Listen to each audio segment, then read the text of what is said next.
You are listening to Morning Edition on 89.3 WFPL. I'm Bill Burton, and it's time for us to take a look at the science behind the forecast as I am joined by Wave 3 meteorologist Tawana Andrew. Good morning, Tawana. Good morning. We're really nerding out today. I mean, a little bit more than usual um, when it comes to this science behind the forecast, because we're talking aviation today. Aviation, the weather forecasts for it, and we get to learn some acronyms, so it's going to be a fun day.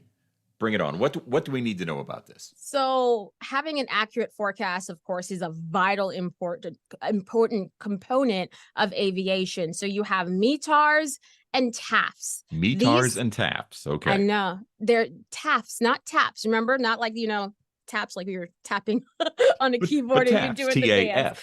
Yes, Correct. TAF. Yes. For anybody who was questioning that, they help pilots prepare for any variation of weather that they may encounter. So, METARs are typically auto-generated, while the National Weather Service meteorologists, those will produce TAFs. And a meteorological aerodrome report, or METAR. Yeah, we're great at naming things in weather, aren't we?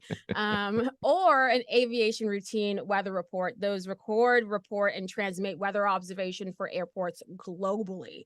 So a METAR is a specific weather report rendered by an airport's weather observation system. The report covers the weather conditions within a 5-mile radius of the center of an airfield, and it typically updates every hour at a minimum. Some airports, you'll get updates even faster than that, especially if the weather is changing rapidly.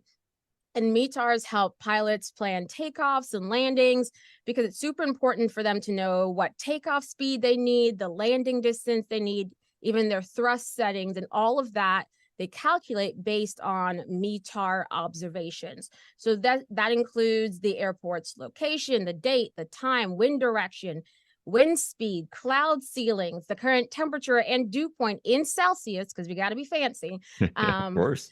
we have to have atmospheric pressure and sea level pressure, because that can vary depending on the airport, because you'll see a different atmospheric pressure and sea level pressure, let's say for Denver, than you would see for Atlanta, Mm. and any ongoing weather phenomena. Now, a TAF, that is a terminal aerodrome forecast, and it's the official FAA forecast for aviation in the US. And this provides crucial weather information for flight planning and aircraft movement. So basically, it's helping all of the pilots figure out where they have to go as they travel across the country. These are issued 4 times daily in 6-hour intervals, and they typically are valid for 24 hours. But for, let's say, an international airport like in Atlanta, those TAFs cover about 30 hours. And they also include wind direction and speed, the cloud ceiling, surface visibility, precipitation type. It also includes low level wind shear, which is super important in terms of takeoffs and landings. And those typically don't change until the next publication time, unless there is a major traffic shift for any airlines, or if there's an error in the data, which doesn't happen that often.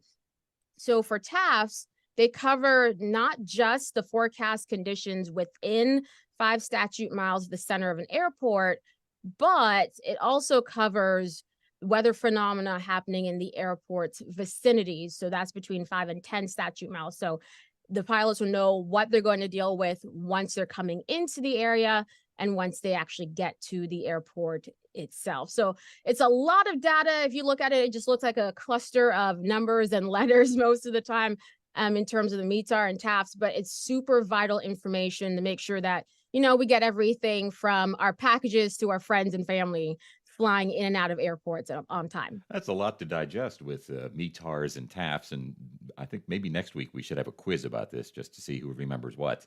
I'm not trusting myself. I'll listen back.